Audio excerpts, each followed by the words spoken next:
shout out to Daniel C. We ended up making a sample. We made this loop.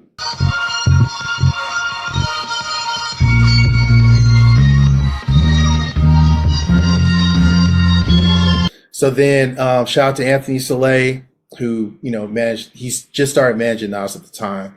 And he was like, yo, I want you to work with Nas. He's like, we got this acapella. I used to drive in a circle before I pulled up. Now I just go up. They know when I got it tough. We didn't like the original beat. So, it was kind of like an audition for Nas in a way. And then I had Dan come back in and add bass, on top of the sample. Man, sent it to Anthony. They lost it. They were like, yo, this is incredible. Nas was like, called me, was like, yo, man, you killed it. This is, whatever. Dude, they took it to Hot 97. Like Funk Flex is dropping bombs. It's like,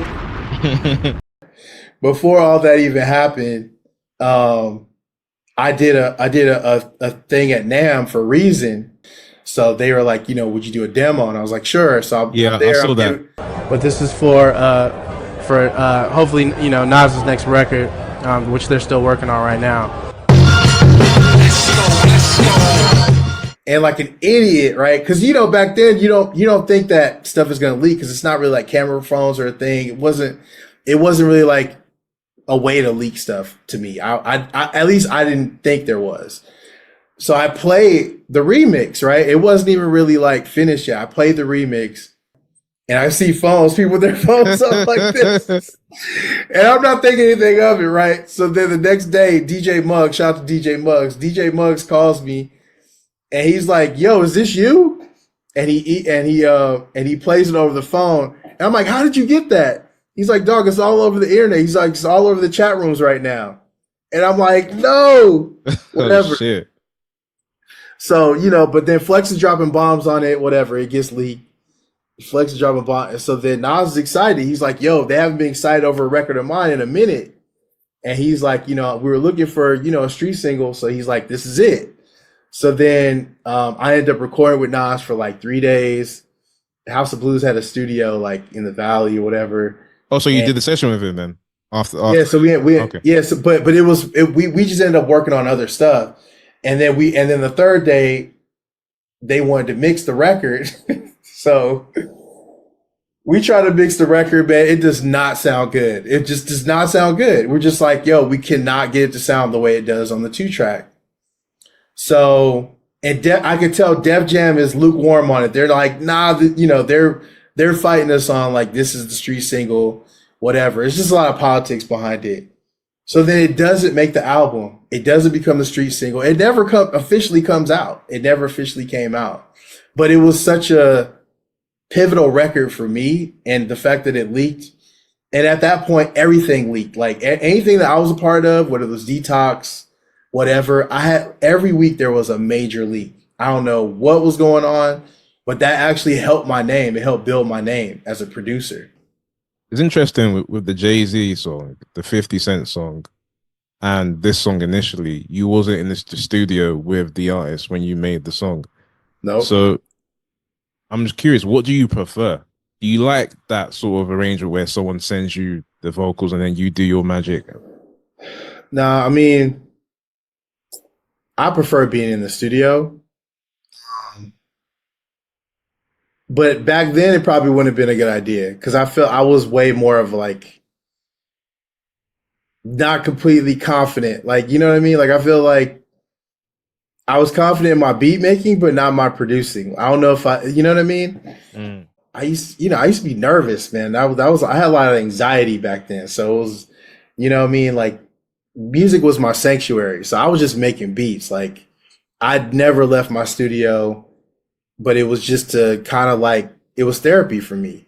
So like, when I'm thrown in the room with these giants, I'm like, I don't know what I'm supposed to be doing. You know what I mean? Like, I just knew like, I love making music. So at that point, I think I was getting more confident, but I think my confidence wasn't there yet, where I was like, I need to be in the studio. You need to deliver it like this. Like, I didn't have that kind of weight back then. You know what I mean?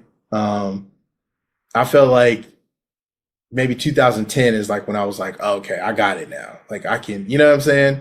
Mm-hmm. But like, I recall you earlier saying that you got rid of your mobile phone. Why did you do that? It was just such a distraction, man. Like, I got, it's just, I needed to disappear, man. Like, I think like there's at one point with Aftermath where they couldn't find me. Like, cause I got into it with one of the A&Rs and he was just like really disrespectful towards me. And I was like, okay, cool. And he wasn't giving my stuff to Dre and he wouldn't let me see Dre. It was weird. It just got really weird. And he was like, that backpack shit ain't gonna work. And Oh wow. he's saying stuff like this to my face, right? And I'm like, I'm one of Dre's producers. I'm like, dude, I'm signed to you. What are you talking about? So, so I just said, all right, cool. I was like, cool. I vanished. I just kept working, and then the general manager of Aftermath was calling my house, and she was like, "Where are you?" And I'm like, "I'm here. I'm working." She's like, "Dre's been looking for you." I'm like, "Well, I mean, I'm here." I'm like, "But I can't. I'm not going back. If that guy's still there, I'm not going back. I'm not coming back." And she's like, "It's funny that you are complaining about him because we've been getting a lot of complaints, and they ended up firing him." I didn't know that. I was just kind of like, yeah, because people were having problems with dude at the time, and I was just like, okay, if he wants me back, I'll come back. But I'm like, I'm not, from what he was telling me, Dre doesn't really want to hear my music. So I was like, okay, cool. I just fell back and I just kept working. So, it ended up working out, and I went back there and I was, we were all good, but that was that at that point I was like, let me just get back to the music, man. It was too much noise going around.